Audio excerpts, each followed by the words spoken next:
Good morning, good afternoon, good evening, dear colleagues, dear participants. Welcome to the UNOSSC, UNDRR-PAHO WHO, the Joint Training 2025, Session 3 on Leveraging Technological Innovation for Urban Disaster Risk Reduction and Management. My name is Dingding Sun. I'm the Program Coordination Specialist from the UN Office for South-South Cooperation. It is my great pleasure to moderate today's session. Before we start, I want to make a very important announcement about the certificate. This year, we have received 3,200 online registration. However, due to the limited capacity of Zoom, there are a large number of registered participants are not able to join all the 3 sessions. But we are deeply motivated and by your strong commitment and dedication. So in recognition of your participation efforts, the co-organizing teams have decided to offer 2 levels of certification. These are certificate of completion, which means all the colleagues who attended all 3 sessions and completed the post-course survey will be able to award this. Another certificate is a certificate of attendance, which will be awarded to those who participated in at least 1 session. The survey link will be announced at the end of the session and also through broadcast. Please complete the survey by 28th of March, 2025. All the materials of session recordings will be made available online at the UNDRR website. We hope those who registered but was not able to join can still have the opportunity to learn. Last but not least, I want to kindly remind all participants, the chat box is open to allow course-related interaction and discussion. Please respect each other. Please do not post any self-promotional materials. Also, if you have questions, please raise them by posting them in the Q&A box. The team and the speakers will try to answer them during the live session. Over the past 2 weeks, experts from UNDRR, PAHO, WHO have introduced the key international frameworks, practical tools, and strategies for disability-inclusive urban health emergency response and disaster risk management. We hope you find them useful.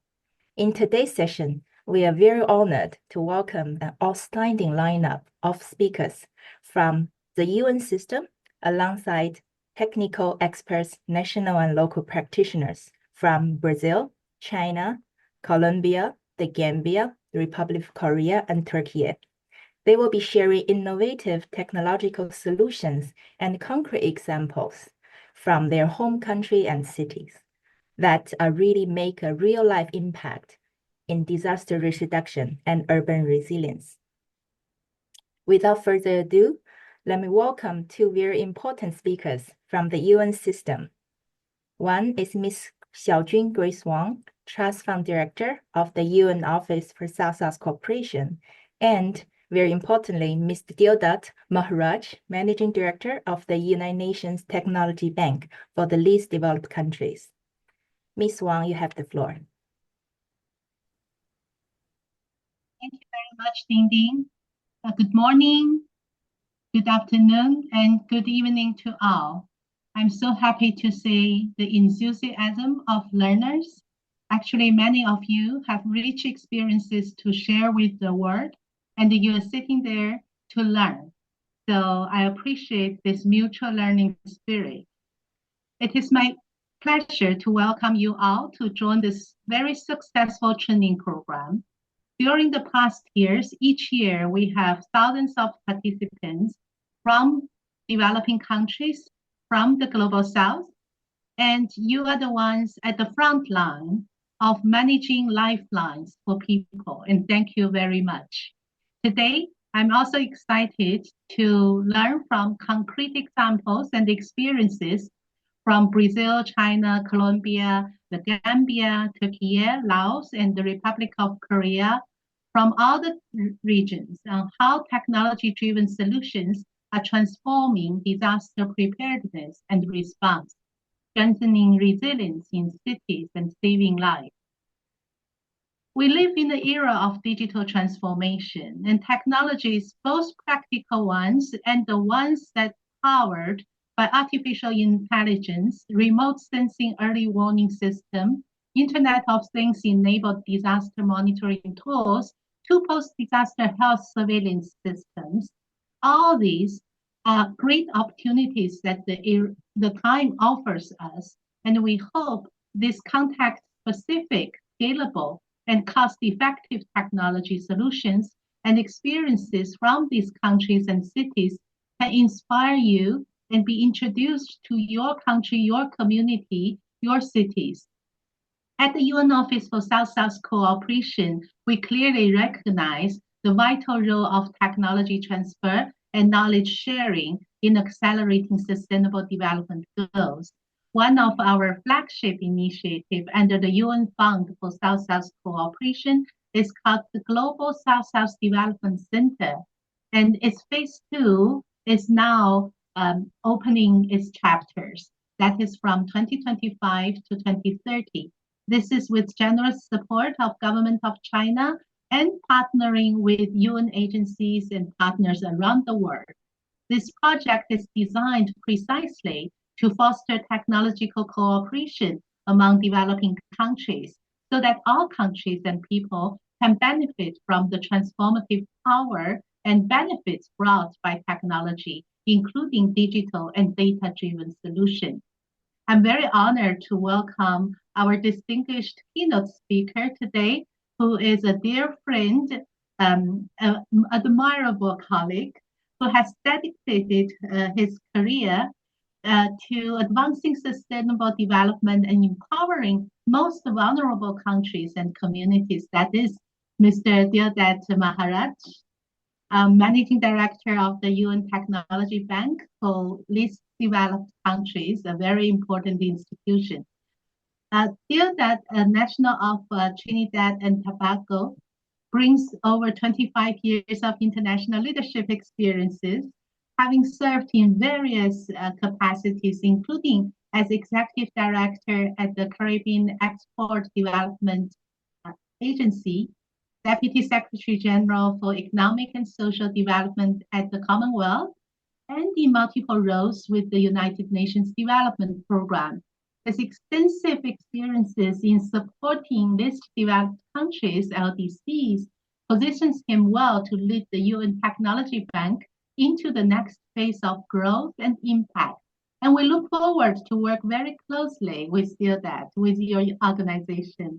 We're delighted to have you today, even though you're traveling with a very busy schedule. We really look forward to hearing from you your insights on how technology and innovation can empower LDCs in disaster risk reduction towards a resilient and sustainable future.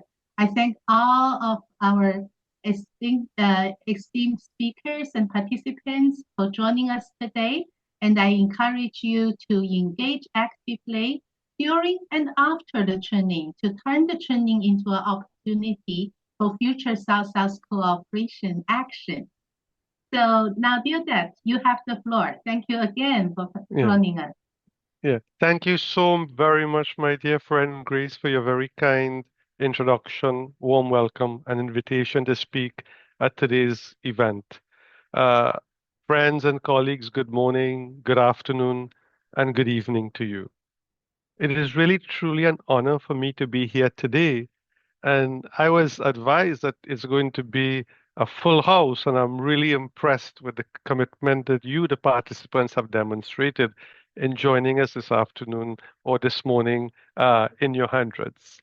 At the outset, I would like to express my heartfelt gratitude to the UN Office for South-South Cooperation, UNDRR, and PAHO WHO for organizing an event that has already reached and empowered thousands of dedicated professionals like yourself worldwide.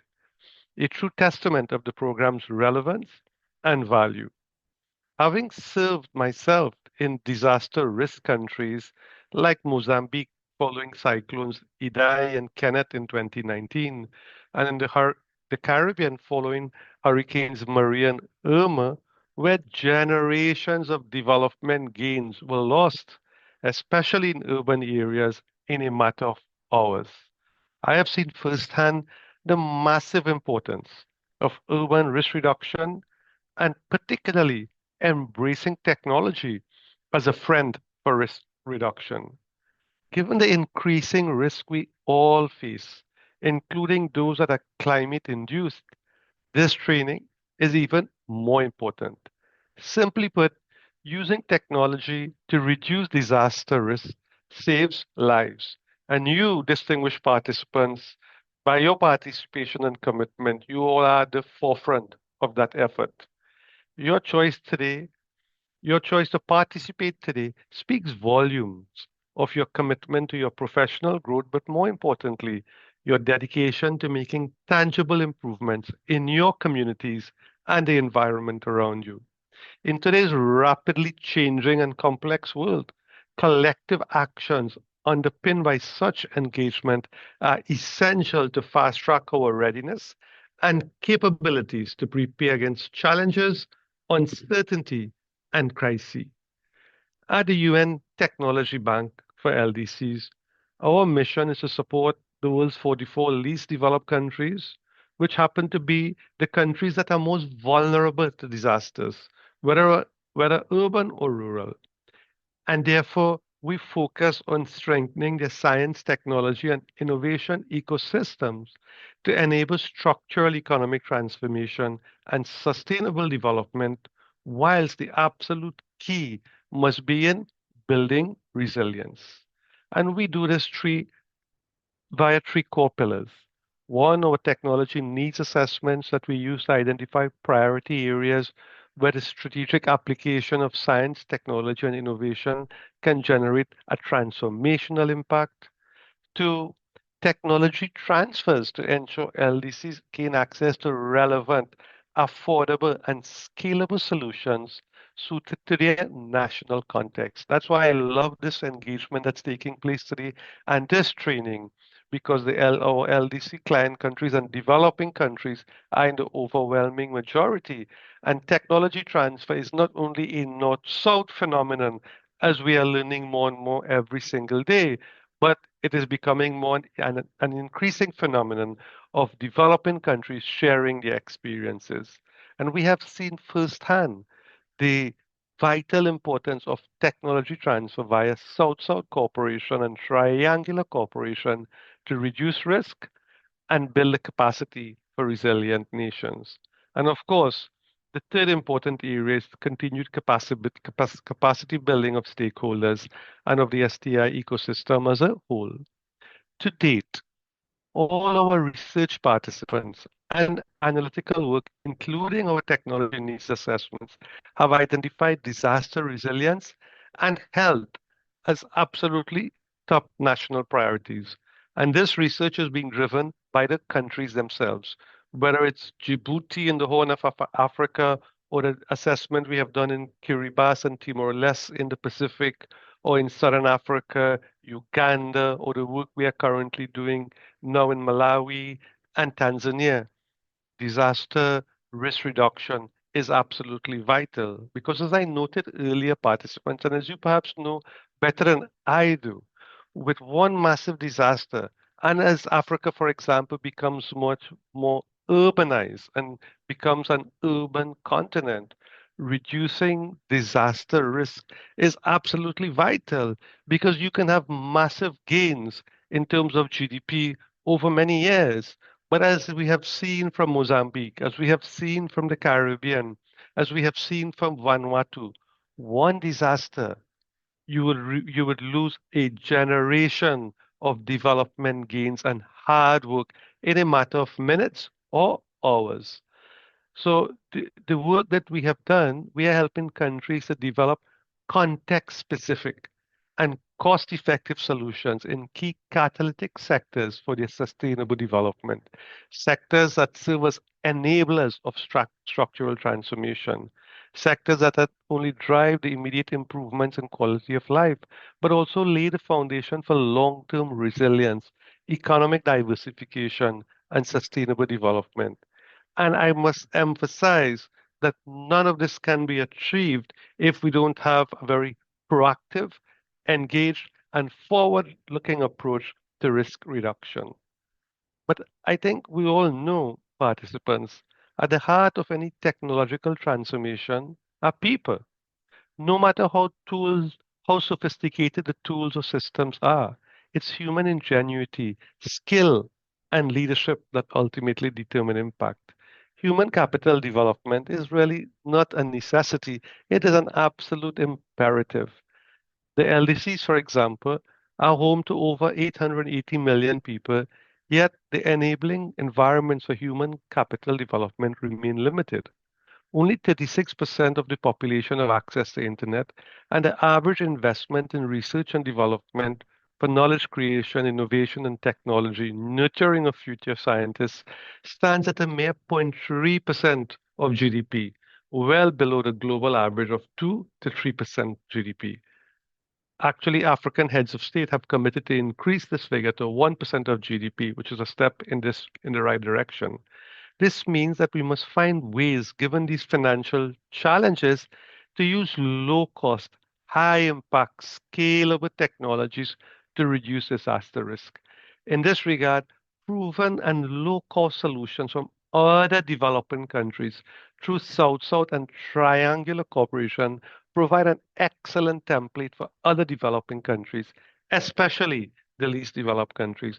I couldn't be happier to learn of the very active and engaged participation of China. And we're going to learn from lessons as well from Brazil, which belongs to a part of the world that I know quite well and has been at the forefront in terms of innovation and low cost, high impact solutions as they relate to disaster risk reduction. I'm delighted to see that the Gambia is also very much engaged. We at the UN Technology Bank, we work closely with the Gambia, looking at issues related to post-harvest loss in the agricultural sector. Reducing disaster risk also means that you reduce the risk with respect to food production in places like the Gambia. People may not know, but in Gambia, the agricultural sector post-harvest loss amounts to around 30%. In the cashew nut sector, it's 40%, meaning 40% of the cashew nuts actually produced is actually lost post-harvest because of limited use of technologies. In Africa, the data is that 30% of agricultural production is lost post-harvest. But what is the relationship between disaster and agricultural production? Disasters exacerbate post-harvest loss. So you could have a scenario where you're working very hard to build food resilience and food security, and one big disaster actually wipes out all these gains in a very short space of time. I'm delighted as well to see resource persons from Turkey, which hosts the UN Technology Bank in the area of earthquake and building earthquake resilience. Turkey is at the forefront, and Turkey has been a very long-standing friend of least developing countries and developing countries globally. So I think this training program is absolutely important. It provides a rare but essential platform to access cutting knowledge, deepen your understanding, and enhance your skills in preparedness and innovative problem solving thanks to the seasoned panelists at your disposal. The tools and technologies to be discussed today are transformative and have a definite potential to save lives, protect livelihoods, and build stronger and resilient societies. But truthfully, technology alone is not enough. It is your expertise, your leadership, and your ability to apply these solutions effectively in your local context that will truly drive change. It's about low cost, high impact, replicable, scalable solutions, and that can be scaled up quickly. In this regard, and to recap, I consider South-South and triangular cooperation to be key, considering that access to new tools and technologies remains a significant challenge in the world's most vulnerable regions. The best solutions are those that are shared, adapted, and implemented through collaboration across countries facing similar challenges.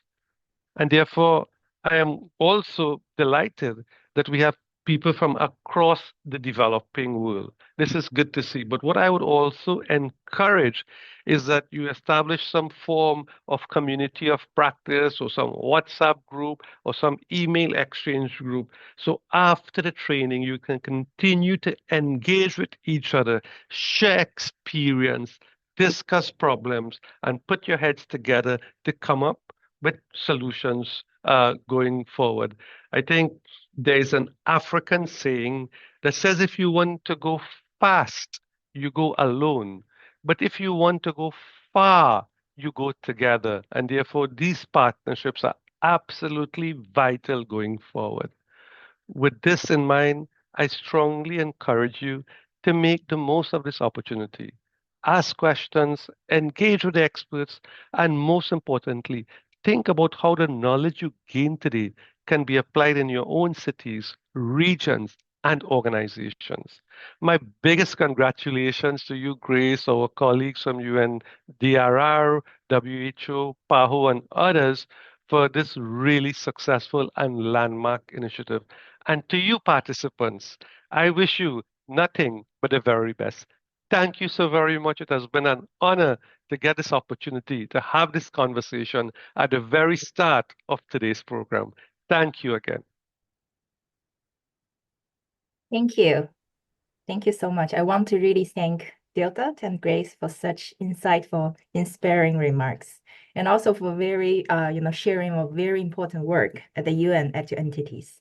Indeed, the United Nations and member states play key role in formulating, advocating international agendas, frameworks, and conventions to ensure advancing eco, inclusive, resilient, and sustainable development for all. Our goal is to leave no country and no one behind. As Deodat mentioned, low cost, high impact, replicable technological innovations are out there for enhancing disaster risk management and resilience.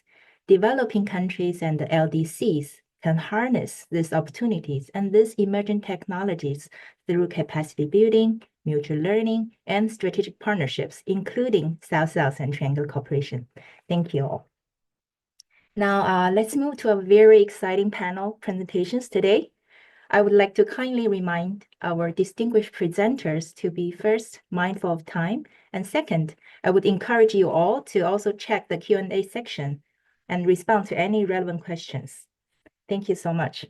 It is my great pleasure to welcome today's first presenter, Dr. Bo Yu, Associate Professor, International Research Center of Big Data for SDGs. She's from the Chinese Academy of Science. She will be sharing today technological solutions and experiences from China in using remote sensing images and artificial intelligence for natural disaster reduction, including landslide,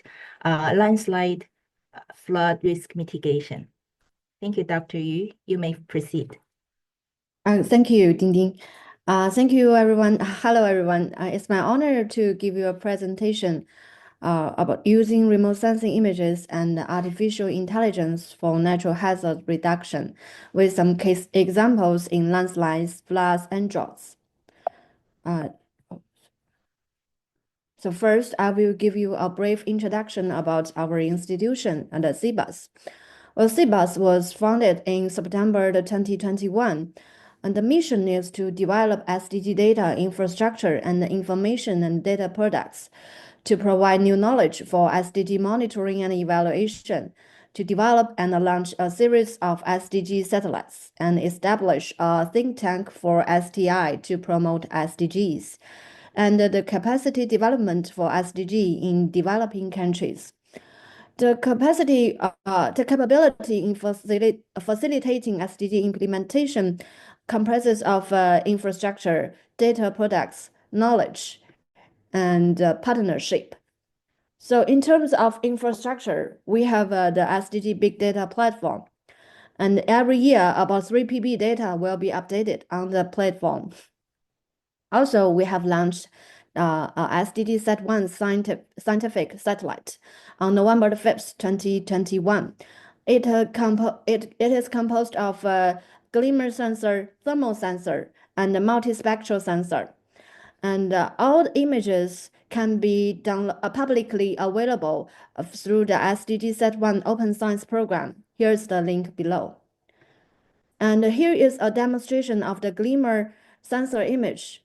And we can see the bird's nest and the water cube very clearly, and of the illumination with different colors. And we can recognize the different colors of illumination of the lights from the images very clearly.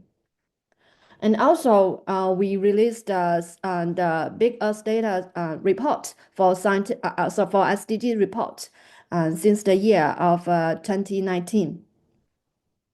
Right now, we are also building key platforms for scientific cooperation. So we have 16 cooperation organizations now, and I welcome you to join us for the SDG partnership. So in this section, I will introduce some remote sensing technology for natural hazard reduction. We are facing the severe natural disaster challenges. From the image, we can see that 85% of major natural hazards occurred in Asia region, and more than 80% of natural hazards are earthquakes, floods, droughts, and storm surges. With the help of Earth observation technology development, we can have a continuous view of our planet, so we can observe our Earth systems more clearly, more precisely, and more continuously. And with the remote sensor images, how can we monitor, how can we extract the natural hazard information? The first method is based on visual interpretation. The visual interpretation involves manually analyzing satellite or aerial images to identify landslides based on shape, color, texture, shadow, and context. It relies on visual cues like scarps, and it is very useful in complex terrains where automatic methods falter and for validating automated results. It is very costly in expert knowledge, manpower, and resources. It is accurate, but it is very costly in manpower. So is there any other way that we can use to save manpower? Well, yes, the machine learning. Machine learning is a subset of artificial intelligence that involves training algorithms to learn patterns from data to make predictions and decisions. So with the input image here, we can calculate features. The features comprise of a textual feature, spectral feature, morphological feature, and a geographical feature like hug. So with the features are used to enhance the hazard information we need. And with the features calculated, we can build models such as random forest, SVM, and the maximum likelihood classification. And with the model structures, we can learn the weights of the features from the training data. And with the model, we can use to predict and extract the natural hazard from the images. So here is the workflow of the machine learning methods. But machine learning methods need very good feature engineering experience. So if we have good features, we can have a good model. But if the features don't work, they may fail in some cases. So is there other ways that we can resist the experience of a very good feature engineering, the reliance of feature engineering? Well, yes, the deep learning. Well, deep learning is also a subset of machine learning methods that uses multi-layered neural networks that can automatically learn hierarchical representations from data and for accurate feature extraction. So deep learning mainly comprises of two frameworks, the convolutional neural network and the transformer. The convolutional neural networks is mostly focused on convolution. The convolution relies on kernels. So it is good at learning local features, but it likes global features. And convolutional operations require layer by layer computation. They have parallel processing, and they may cause gradient vanishing in the model training. While transformer, it can capture information from any position in the input sequence globally. and it can support parallel computation, and it is very flexible in model structure. So with the technologies that I introduced before, I will introduce some case studies we have done. The case studies comprise of landslides, floods, and droughts. Well, landslides are the downward movement of soil or rock along weak surfaces triggered by rainfall, groundwater, rivers, earthquakes, or human activity. They are detrimental to river courses, engineering construction, the ecology of forests, human life, and property. Between the year 1998 and 2017, landslides affected an estimated 4.8 million people and caused more than 18,000 deaths globally. So it is very important to monitor landslides at a large scale, to examine their mechanism, analyze their causes, risk, and thus reduce the loss of life and property. So on August 8, 2017, an earthquake with a magnitude of 6.5 occurred in Jiuzhaigou in China. It triggered numerous landslides that significantly impacted the local environment, infrastructure, and communities. So here are some example images of how the landslides affected the human life. So we need to investigate the landslides triggered by the earthquake. And in order to do this, we collected the high-resolution satellite images from GeoEye-1 satellite with a spatial resolution of 2 meters. And the images are acquired on August 14, 2017. With the images, and we constructed a spatial frequency feature decomposition framework to sharpen the difference between landslides and background objects. So our framework is to try to distinguish between landslides and backgrounds. And from the images, we can see that landslides are often confused with some bare soil and other rocks. So in order to distinguish them, we need to separate the signals and learn automatically from the model to say we use the high frequency, middle frequency, and the low frequency to learn the signal patterns of landslides. And with the model, we extracted a total of 3,817 landslides triggered by the Jiuzhaigou earthquake. And Nepal, we know that Nepal is experiencing an increasing number of landslides due to frequent earthquakes, deforestation, and heavy monsoon rains. And our aim is to continuously monitor the landslides occurred in Nepal annually for long time series analysis. And what we did is to composite the annual landslide images of Nepal based on the raw landslide images collected. And here is the framework we propose to monitor the landslides occurred in Nepal annually and continuously. So we know that landslide images have a spatial resolution of 30 meters. And the spatial resolution is not high, and the landslides in such resolution do not show that big. Most of them show very small. And the small landslides are very easily to be omitted in the frameworks, in the deep learning frameworks. And to resist such phenomenon, we proposed a deconvolutional neural network to restore the detailed features of landslides. So here is the demonstration of the result of the landslide feature enhancement. So we can see clearly that the inner detailed features of landslides have been well restored. And here, based on the method, we have the time series landslide inventory, and we conducted the spatial temporal distribution analysis of landslides in Nepal from the year of 1987 to 2020.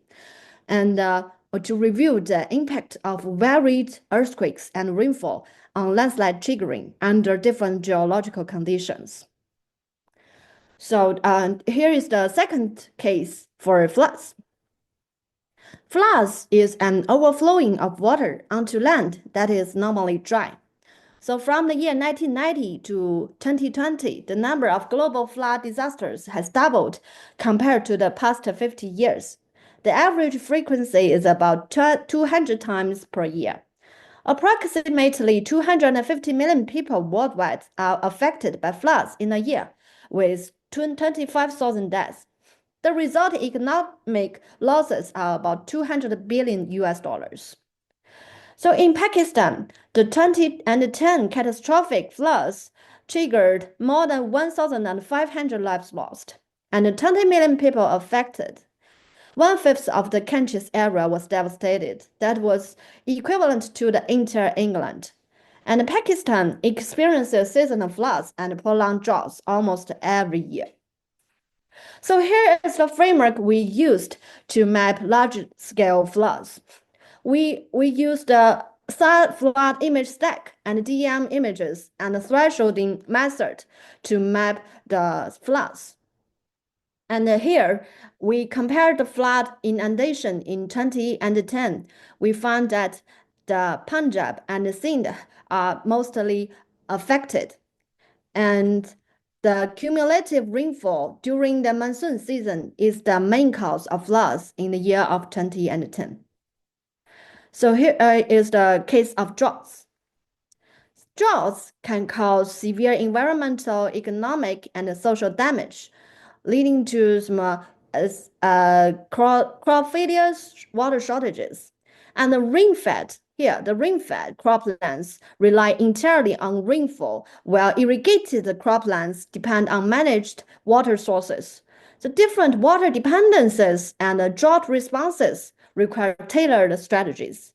And distinguish between the rain-fed and irrigated croplands is crucial for effective drought mitigation. And Yangtze River in China, it supports over 40% of China's rice production. And droughts can lead to widespread crop losses. Effective monitoring, early warning systems, and adaptive management strategies are essential to mitigate risks and enhance resilience. So we aim to explore the response of drought on rain-fed and irrigated croplands. So here is the workflow of our method. We mainly use the TVDI index and some product to quantify the drought severity and the degree of agricultural drought to do the analysis. And here is the result. We can see that affected by the meteorology and precipitation, the response results of rain-fed arable land were consistent in different periods. The irrigated arable land is more sensitive to severe meteorological drought. So here are some take-home messages. The AI-driven remote sensing enhances hazard detection, monitoring, and early warning systems by automating feature extraction and improving disaster prediction accuracy. Despite advancements, challenges remain in AI-based hazard reduction, such as data gaps, model generalization, and interpretability. The future of AI in disaster management lies in hybrid approaches, such as physics-based models, machine learning, and domain expertise to achieve more reliable and scalable hazard mitigation strategies. So that's all. Thank you.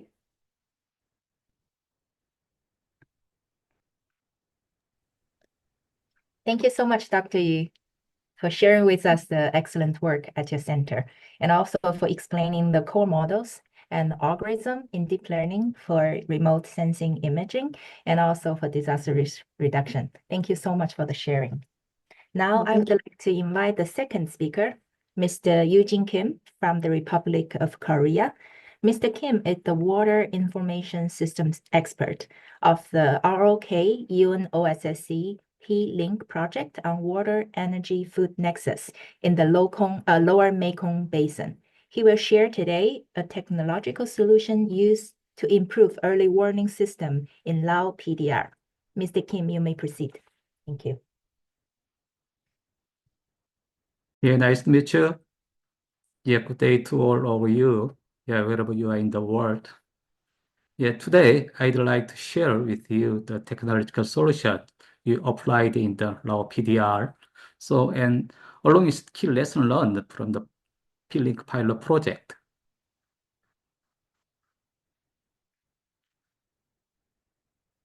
And here's what I'll cover today, from the background to some recommendation for scaling and replication in other regions. First, I'd like to talk about why technology-driven FFWS is so important. Climate-related disasters are increasing in both frequency and intensity, especially in developing countries with limited early warning systems.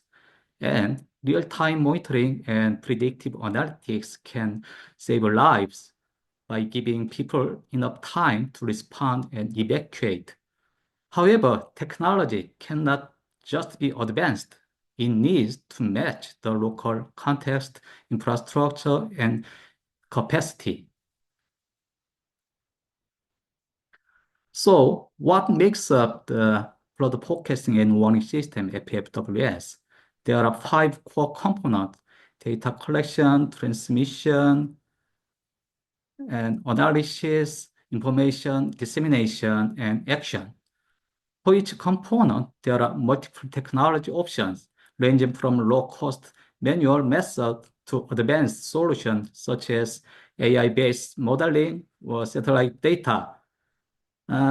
This kind of metrics helps select appropriate technologies by considering their local capacity, cost, and operational constraint.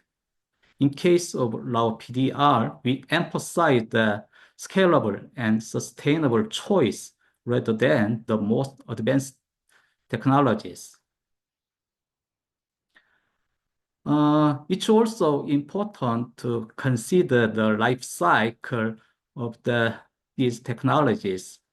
For instance, data collection technologies that evolve from infancy, like manual observations, to mature stages such as the automatic gauge station and eventually remote sensing.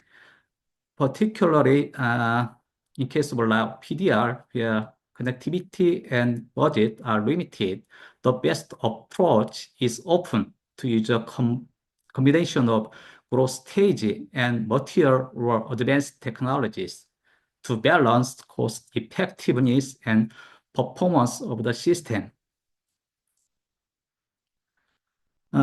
Based on these technology metrics, we customized the FFWS design for the pilot project of ROK-PDR.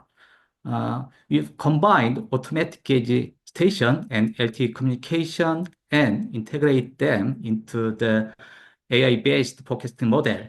And for information dissemination, we do not rely on just one method.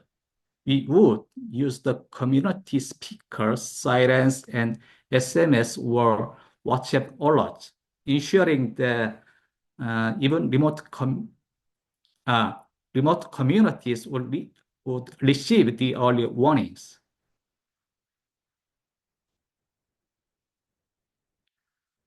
This pilot project runs for 6 months from May 2024 to September 2025. As is shown, this picture, binocular village of target area is located the right side of the confluence of the Seongpai River and artificial canal of the Namtaeon 2 power station. This area is very vulnerable to flooding every year, especially during severe flooding. Water level can rise up to the height of a person. And also, this project is a multi-agency effort with contributions from many agencies such as DMH, DWR, LNMC, MRC, NTPC, and local government. In designing the system, we faced several changes. First, there are not enough monitoring stations, which create big gaps in the data, especially making it difficult to detect flash flood in time. Data quality was also an issue, which incomplete historical records and occasional equipment failures. Also, forecasting accuracy was limited by complex terrain and constrained computational resources. And lastly, fragmented data sharing between agencies caused delays and inconsistent communication. Our team conducted a field survey in June 2025 and January 2025 to validate site conditions, consult with the local authorities, and select field equipment installation sites. So we inspected the proposed gauge station sites, met with provincial and district authorities, and gathered community feedback. These photos are all the existing observation station of one height of upstream of target area. The first photo shows a water level station installed by ADB, which is currently not in operation. The second photo and third photos shows water level station on the Namtaeon-2 Power Company. However, the observed data from this station is not shared with other organizations. Particularly at this site, during the flood season, the water level rises 13 meters, but whereas during the dry season, as seen in the last image, the riverbed becomes visible due to significantly reduced water level. And this photo shows the Banakyo village of downstream of area of Sebangpai River. The first photo shows a meeting with Banakyo people to gather their perspectives and requirements. The second photo is of the Sebangpai River next to the village, showing village children swimming and doing laundry. As you can see, the photo, Namtaeon-2 Power Company installed the step gauge, but now it was destroyed by flooding and is no longer in use. That's because it's difficult to install the water level station in Nakyo village. We consider installing the station on the bridge at the village entrance, like a third photo. So the photo shows the bridging leading to the village, and the photo of fourth is of the water level station installed by Namtaeon-2 Power Company. So we plan to install the radar type water level station at this location at the bridge. And now we are waiting for permission from the Namtaeon-2 Power Company. This site is very critical to ensure the technology is truly with the purpose of our project and could be integrated into the local disaster management structures. So the final design for the FFWS of this pilot project integrate data from such as MRC portal, DMH forecast, and global numerical weather prediction models, such as ECMWF. Then also we'll implement the cloud-based data processing and integrate real-time rainfall and water level data. Also, this system provides flood monitoring, forecasting, and early warnings through wireless and real-time channels. And importantly, we would build the AI-based forecasting model to extend lead times and improve prediction accuracy. Through the implementation of the pilot project in Laos, we've identified 4 key lessons. First, technology selection must always be aligned with local condition and capacity. No matter how advanced the technology, If it cannot be maintained and operated locally, it would not be sustainable. Second, strong data integration between multiple agencies is essential. Without proper data sharing and coordination, response efforts are delayed and fragmented. Third one is the accuracy of AI-based forecasting depends on heavily on the availability and quality of the historical data. Reliable data is the foundation of any effective predictive model. And finally, sustainability requires more than just good technology. It demands also long-term institutional commitment and dedicated funding to ensure that systems continues to function well beyond the project. And based on this lesson learned from project, I'd like to share several recommendations for scaling and replication in other regions. First, I'd like to encourage using a structured technology selection matrix, choosing technology that align with the local context and can be gradually upgraded as capacity grows. Second, also always prioritize practicality and sustainability over complexity. The best system is the one that can actually be operated and maintained by local teams. Third one is the developing regional level data integration platform is also crucial, especially for the cross-border river basin, transboundary river basin, where shared data can make a significant difference in the disaster preparedness and response. Fourth, please don't underestimate the human factor. Community-based training and regular flood drills are critical to ensure that early warnings lead to effective action on the ground. And lastly, we need to secure long-term funding for ongoing operations and maintenance from the start. Without sustained resource, even the best designed system will struggle to survive and deliver the good result.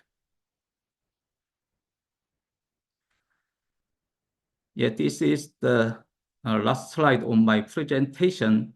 I hope the lessons we've shared today can contribute the similar effort in other regions, and also particularly through the South-South and Triangle cooperation.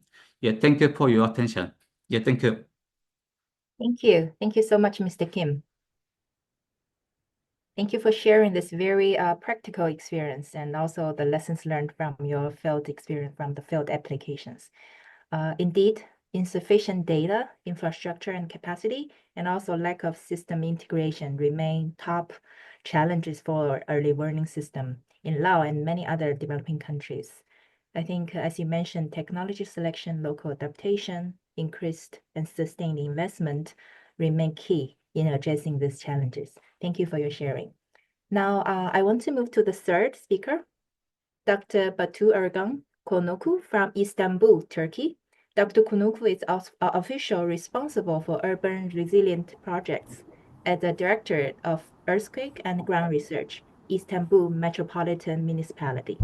She will share with us today how data-driven modeling enhances urban resilience against tsunamis and earthquakes in Istanbul. Dr. Konukcu, you may proceed. Thank you. Okay, thank you very much. Can I control my presentation for the change slide? Yes, please. But it doesn't.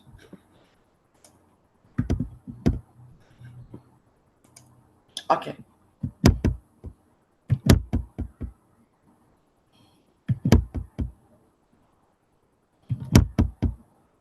Just try to reach the first slide.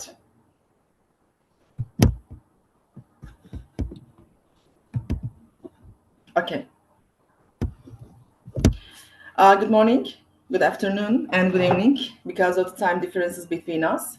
First of all, I would like to thank for this kind invitation and dear attendance. Welcome our session. This is Betül speaking, reaching from Istanbul to session.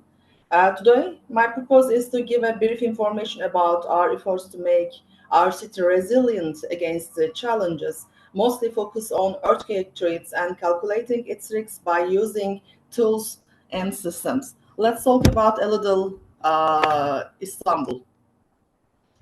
And the historical value of Istanbul is immeasurable. So during its historical process, despite encountering disaster, the adverse impact of challenges, unforeseen problems, various crises, Istanbul has always managed to put itself together and continue because Istanbul is resilient by nature. However, under the current circumstances, achieving continuity for the city is not easy because Istanbul, like other cities, struggle against various challenges simultaneously. For instance, Istanbul has experienced the adverse impacts of climate change, or Istanbul's demands for water is increasing daily and creating difficulties in meeting this need and causing water stress in Istanbul and other cities that share their water sources with Istanbul. And Istanbul is responsible for 1/3 of Turkey food consumption, but can produce only 19% of it. Its annual planned food consumption. So, being food dependency city compels the Istanbul's capacity, especially during the hard time and crisis time. And environmental degradation is another problem for the city. It has diminished Istanbul's natural resources. For example, in the past 15 years, the city's agriculture and forested areas have reduced. During the same period, Istanbul population grew from 3 million to 15 million, and the residential areas expanded.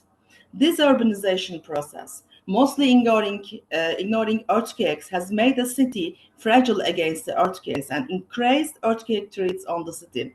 Let's look at why earthquakes damage the city and what can be expected to have when earthquakes occur in Istanbul.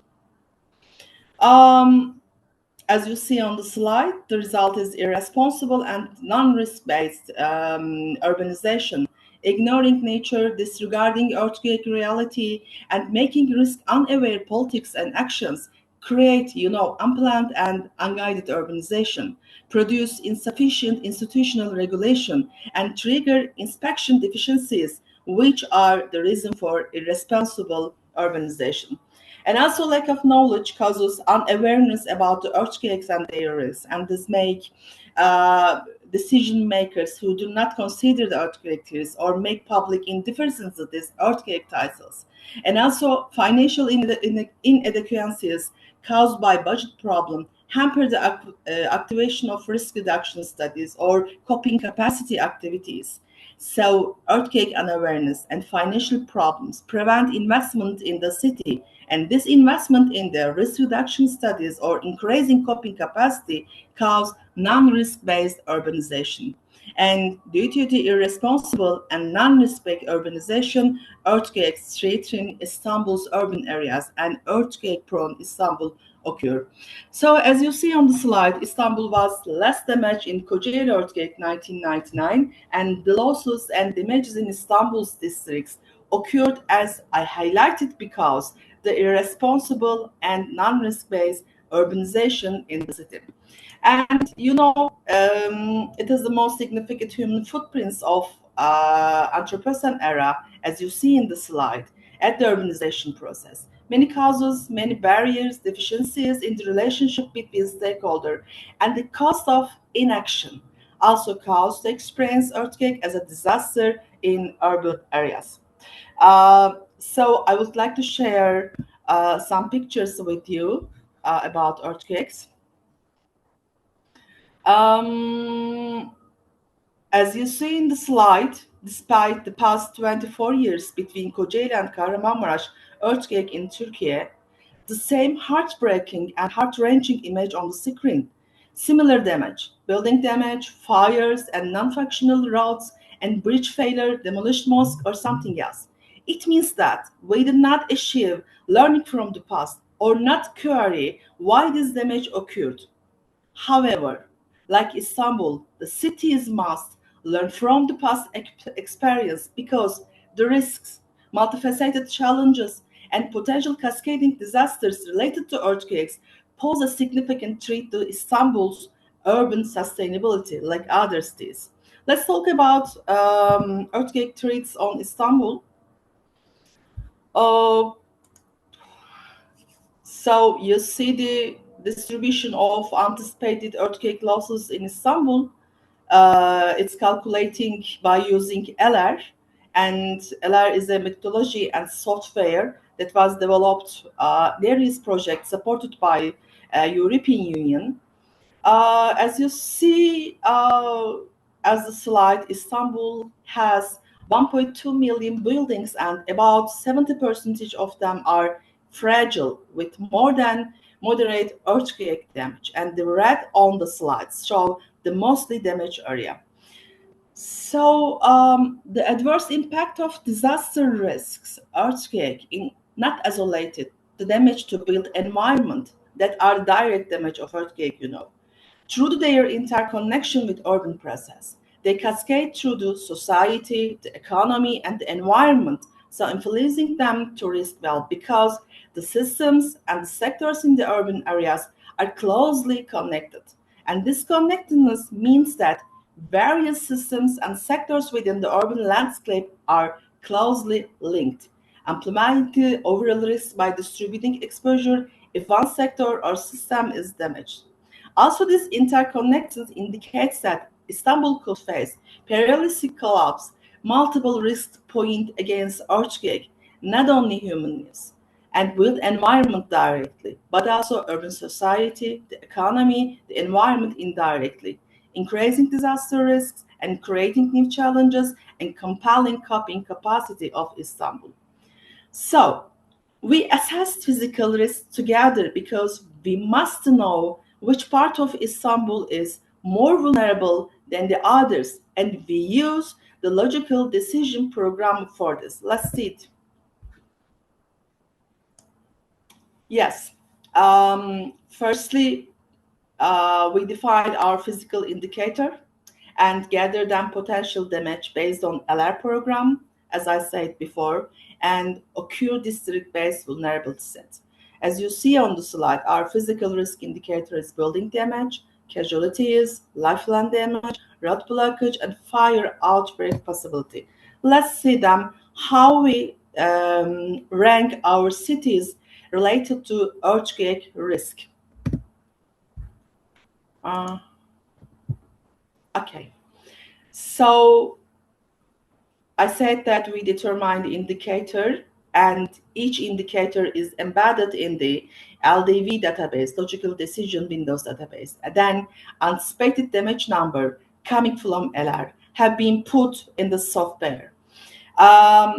So Logical Decision is a decision support program, as you see on the slide, and that helps me, you, and everyone to evaluate and select the best choice for your most difficult choices. So following the database creation, all sub-indicators are normalized between 0 and 1, where the 0 indicates minimum, 1 indicates maximum level of vulnerability. And this enables us to evaluate different types of indicator with each other and compare them. And after the normalization process, the main indicators are weighted based on expert reviews, and each expert reviews was given a weighting questionnaire comparing with the relative importance of these indicators. As a result, each indicator is compared with each other based on their amount, weights within normalized scale, and the prioritization for districts is produced. And let's look at here. And the left side of the slide, these are our districts, and Fatih is more vulnerable district in Istanbul related to loss of life, seriously injured, completely damaged buildings, executive damaged buildings, and road blockage between 2 and 6 meters. But please kindly note that it's a decision-making process and prioritization criteria could be changed based on your city, based on your expert idea. And another map. Yes.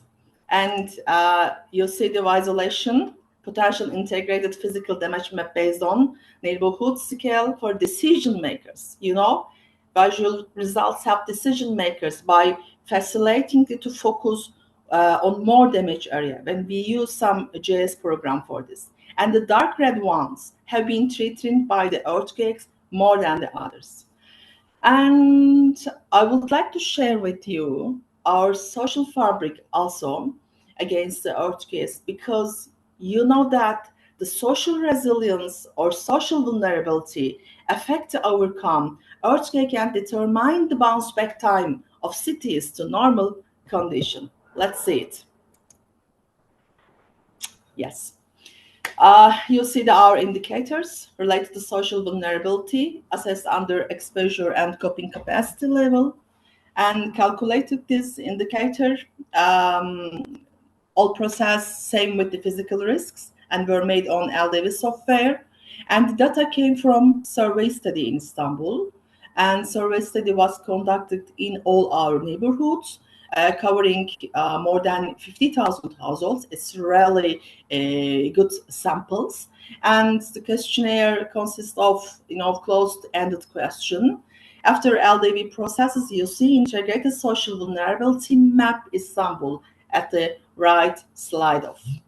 So to comprehend which part of the Istanbul is more vulnerable against the earthquake, we assess the physical risks and for social vulnerability together, because when we assess together or when we assess separately, the red color is changing because of the some indicators, some effects, or some impacts of social condition or social situation. Let's see it. Okay, I'm waiting for this. Yeah, it's coming.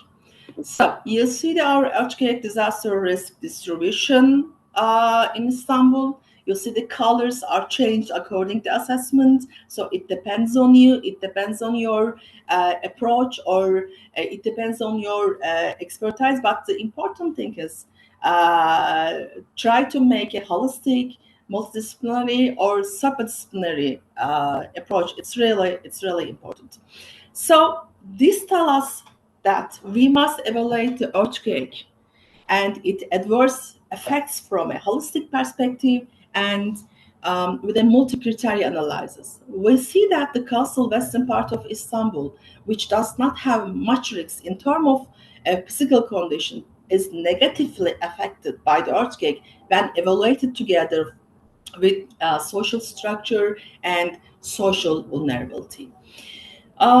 At the physical risk and social vulnerability, tsunami is another significant hazard for Istanbul and threatens Istanbul historical, social, and economic values. Let's see it. Yes. You'll see the coastal usage of Istanbul. This usage are threatened by the tsunami. Istanbul experienced tsunami in historical period. Yes, the 15/9 earthquake likely triggered tsunami, and the waves that broke through the walls of Istanbul and reached Galata. And the tsunami run-up height after the 1894 earthquake was less than 6 meters. We have some data related to our past tsunami experience. We know that tsunami hazard, risk, and vulnerability studies are significant for Istanbul because our 70 districts of it located at the shoreline of Marmara Sea, and the shoreline has various coastal usage, as you see on the slide. So we know anticipated Marmara earthquake, also damage on the city urban elements, but also trigger tsunami and maybe cause the cascading disaster in Istanbul. Let's see it and how we calculate this. Namidans and Metua. are used to comprehend tsunami hazard and vulnerability. NAMIDANS is a tsunami numerical modeling software and developed by one of our most significant universities, MI2, Middle East Technical University Civil Engineering Department, with Ahmet Yalçınar and his team. The method was applied with a high resolution data on district basis to perform tsunami vulnerability analysis and a real tsunami hazard determination using inundation map. And within the scope of the project, 11 different tsunami sources that may occur with a seismic effect in Marmara Sea, and 3 different tsunami sources were determined depending on submarine slide, as you see on the slide. And from these sources, 44 different tsunami scenarios were modeled and their effects on the coast we compared. I would like to share with you some of our districts. Okay, it's coming. Yes. Bakırköy is one of our shore city located near the Marmara Sea.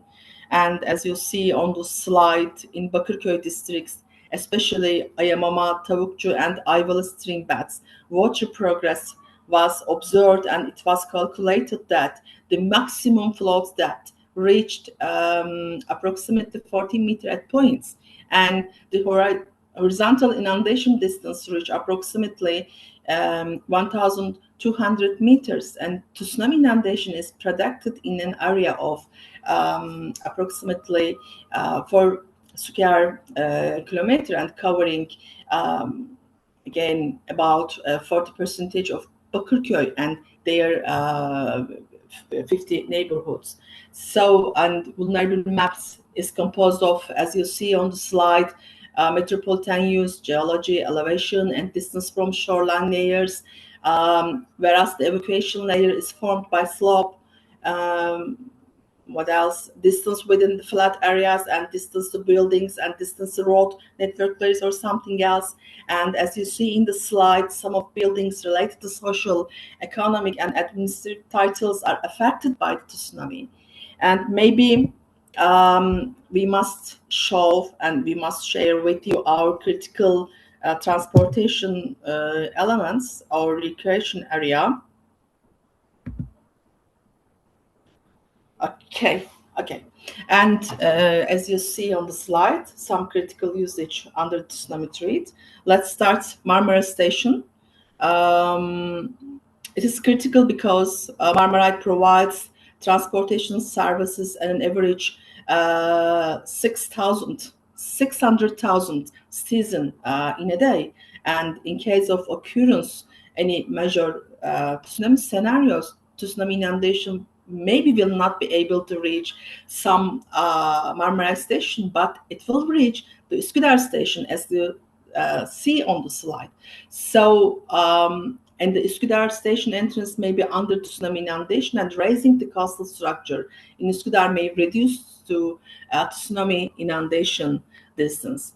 And look at the Eurasian Tunnel. It's really a crucial and significant transportation element for us, because the Eurasian Tunnel connects the continents under the sea, European and Asian part of Istanbul, and it's now that the maximum daily unit vehicle number is in 2024. Last year we reached approximately 95,000 on June. It's a very big numbers, you know. So Istanbulitis uses this tunnel really intensively, and as can be seen in the figure, the tsunami flood will reach Eurasian Tunnel, Kumkapı. It's a European site, enters according to layout plan, building road, infrastructure, and condition used in the project. So maybe it's mandatory to raise the crest elevation of coastal protection structure in this region. Within the scope of tsunami analysis, also the Maltepe assembly area is important, because lots of people gather there for making something and for hobby area or something else. And as can be seen in the figure, maybe it's meant to rise the crest elevation of the coastal protection structures in the region. Amparli is important because as the country's largest port in terms of container volume or cargo tonnage, and its Amparli is also used both cargo and passenger transformation, and it's seen that it's really affected if there's a earthquake, and if the earthquake triggered the tsunami after this. So this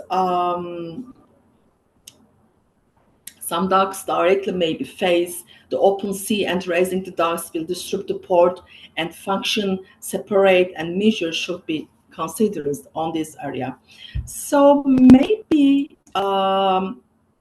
we understand that the tsunami threatened Istanbul, and in order to increase social awareness about tsunami, as you see on the slide, lots of evacuation routes, lots of safe zones, boards were hung on the evacuation routes in order to understand, or in order to inform the peoples there's a tsunami risk. So what we must do, you know, I try to change. Yes. Dr. Humanity. Please wrap up in 2 minutes. Thank you so much. Okay, I know. Humanity who's shaping the world, especially at last 2 centuries, must change urbanization perspective. Risk reduction is not enough against the change. Besides the risk reduction capacity increase must be integrated in all urban elements. We must change our efforts from risk to resilience, because you know the resilience signature is new reality of sustainability. And maybe the conclusion, we are witnessing a different era. You know, unpredictable circumstances, global fragilities, local dependencies are different what we experienced before. And the challenges are evolving. Their adverse impacts are much more intense to compare past. Besides this feature, the future is approaching us with full of uncertainties. Right now, humanity in other same countries must act together to achieve against the challenges to reach the future. We really act together because the problems we face and their adverse impacts act independently of administrative borders. And near future risks like digital inequality, cybersecurity problem, or some else really encompass not only developing countries, but also developed countries. So we must learn from the past. We understand correctly in existing time. We must foresee the future. And by using past, today, and future, we must invest the power of resilience. Thank you very much.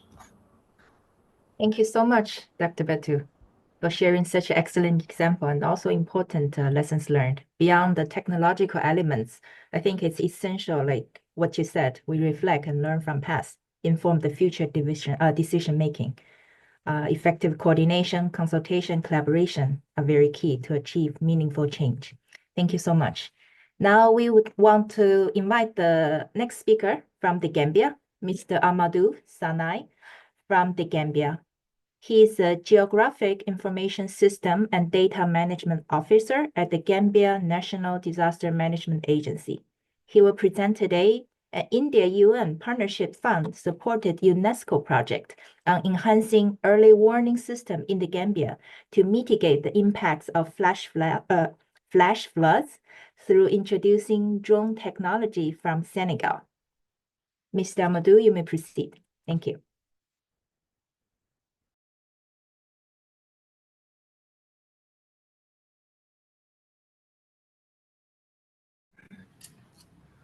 Good morning, afternoon, and evening to all of you. My name is Amadou Sane. I'm presenting on behalf of the National Disaster Management Agency of the Gambia. So I'll be elaborating on the drone project, which was funded by the Indian government through the UNESCO project. Can we go to the next slide? Next slide. Okay. So we have an overview of the National Disaster Management Agency. I'll deliberate on our mandate and how we've been evolving with technology from 2015 to 2025. Then some trend visualization of the impact of disasters in the Gambia, and a background and justification why flood risk management for the Gambia. Then there will be an intro to the DM trainings we have in the Gambia. An introduction, we talk about the objectives, our outputs, deliverables, challenges, benefits, and also recommendations. And pictures taken by the drones during the training, and also drone imageries we took in the Gambia as well. Next slide. Okay, the National Disaster Management Agency, we were established by an Act of Parliament in 2008, and we start operating in late 2009. So our mandate is to coordinate disasters. So we work with other partner institutes as well to coordinate disasters. From 2008 to 2014, there was data was collected in the Gambia manually. So after a World Bank project, there was a recommendation for the agency to have a GIS and data management unit. This unit was established in 2015. And now we have 5 individuals in this unit operating at various capacities. Now, from 2015 to 2019, we were collecting data manually, which was very, very difficult for us when it comes to the quality of data generated. So it asks for a lot of data cleaning. So fortunately in 2020, we transformed our data collection to a digital data collection. So we were able to set our validation rules, improve the quality of data 2020. Unfortunately, from our establishment to 2020, we were having challenges collecting data at large scale, no remote sensing. It was challenging. Then 2021, through the UNESCO project, drones were procured for us and Pix4D as well for photogrammetry by the project. So the agency, we were trained together with our partner institutions as well. So can you move to the next? Now, from 2015 to 2024, you can see that almost more than 500,000 individuals were affected by disasters in the Gambia. The population of the Gambia is approximately 2.4 million. This is almost more than 25% of the population being affected by disasters. So can we move to the next slide? Yeah, now the background, the Gambia is located in West Africa between latitude 130 and 140 degrees north, and longitude 130 and 170 degrees west. So our total surface area is approximately 10,700 square kilometers, a very small country but densely populated. Vulnerability, according to the Intergovernmental Panel on Climate Change, the Gambia is ranked among the 100 countries vulnerable to climate change, including flooding. So our gap before this project basically was remote sensing, collecting data at large scale was an issue. So we were not using any drones, and also satellite was also another thing which we don't have before. Next slide, please. Now, this is a topology map of the Gambia. Why flood management? Why flood risks? Why investing in flood risk management? As we know, our country is called the River Gambia. It's a river to some extent. There is no part of the country 60 meters above sea level. I can say our country from the furthest eastern part to the western part, it's all vulnerable to flooding. So you have the greater Banjul area mostly vulnerable at a lowland, wherein you have most of the communities below 20 meters above sea level. Then can you move on? Next slide. Now this training was conducted. We did 2 trainings. I tried to join all of them together during the first training. The objective of the first training with Flying Labs Senegal was just to certify us to have our licensed pilots, those that can fly drones.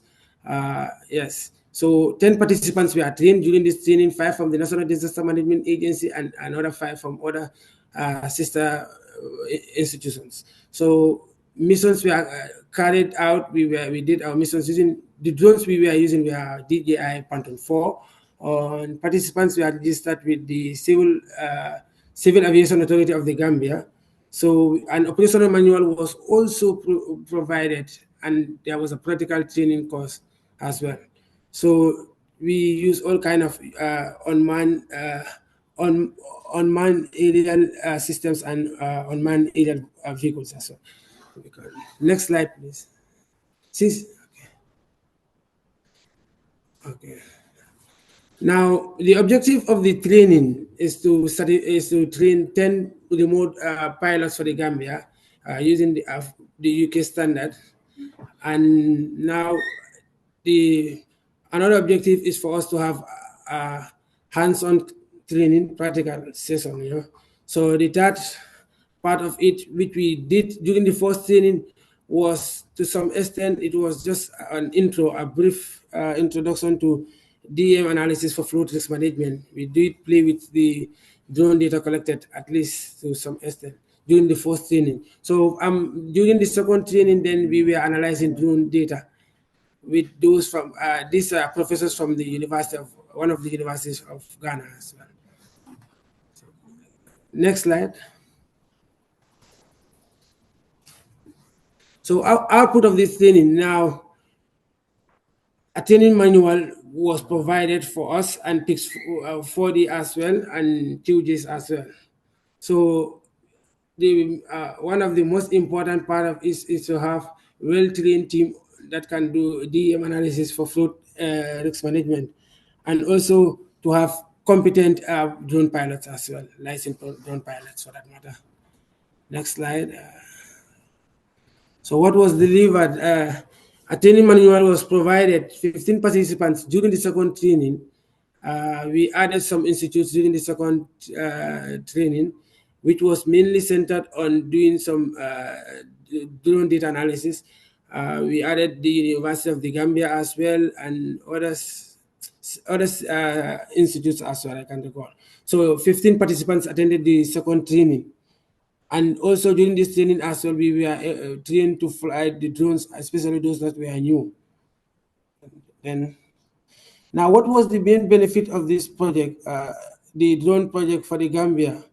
Obviously, the most important part of it is to provide us an opportunity to provide evidence-based decision-making opportunity for the Gambia to enhance institutional capacity of the agency and partners. So this was a photo taken during the second training. Okay. Challenges we are faced when it comes to these drones.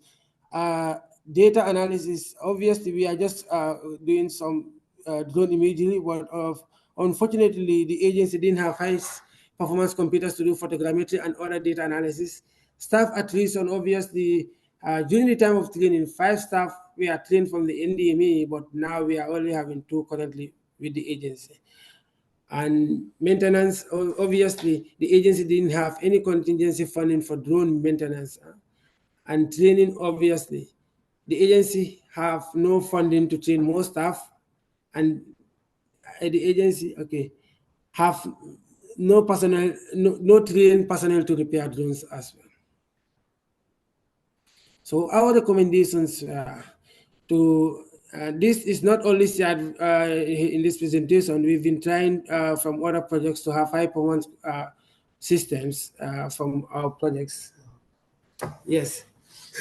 So yes, we've been trying to have high-performance systems to do this analysis, to do some photogrammetry and other drone data analysis. Now, this one is internal staff motivation. The agency should work on motivating its staff to stay. And maintenance also, there is a need to have specialized training on drone repair and maintenance for the agency. Capacity training, which is a continuous process for the staff of the agency and other partner institutions. And then next slide, please. Yeah, these were pictures taken during the training. The first one you can see there was during the second training, and then this was during the second one during the opening session of the training. So that's the guy from Senegal trying to. This was the second day, obviously. Yes, yes. Then you have all these pictures we are taking during the training. Can you move to the next slide? Yeah, and obviously, as of now, what we are doing, we are just taking some drone images, but obviously not doing photogrammetry or to some extent because we didn't have the required system. So these pictures you can see, this was 2022 in Banjul, in our city, in our capital. In this almost 600 plus households were affected, were flooded. The entire capital was flooded. So we used the drones, and obviously this was very helpful to some extent. Some partners were motivated to invest. Through this, we were able to get some funding from AFD to support households that were affected in 2022. And the second incident also happened in our capital city. That's a fire outbreak. Yeah. Can you move to the next slide? I think that's all I have. Yeah. Thank you so much. Thank you, Amado, for sharing this excellent example of a very typical South-South technical cooperation projects to transfer a solution from developing country Senegal to the Gambia with funding support from another developing country, India, and also with implementation support from a UN specialized agency. Thank you so much for sharing this with us. Now, I want to move to the next speaker from Colombia. Mr. Freddy Montelegre is a specialized professional leader of information technology development projects at the Agustin Codazzi Geographical Institute of Colombia. He will present today another very typical South-South technical cooperation project supported by the government of Colombia to strengthen technical capacities for managing fire risks in Argentina through utilizing remote sensing technology. He will present in Spanish. Mr. Freddy, you may proceed. Thank you.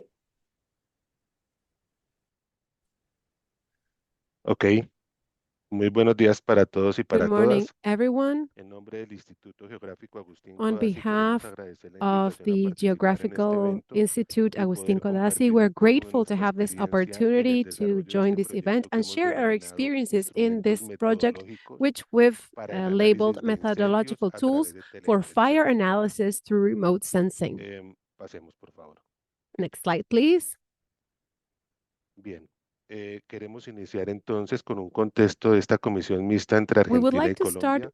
with some context about El objetivo Colombia. general de nuestro proyecto The era el general de goal of fortalecer our las project capacidades was to técnicas para la strengthen technical identificación, capabilities for monitoreo, identifying, espacialización monitoring, y disposición de spatializing, la and información de managing incendios forestales. fire-related Y lo que information. buscábamos era atender What los we sought objetivos de here desarrollo was sostenible to address 13, acción por el SDGs, clima, 15, specifically vida de 13, ecosistemas Action for terrestres, Climate, y 15, 17, and alianza para lograr SDG los objetivos. 17.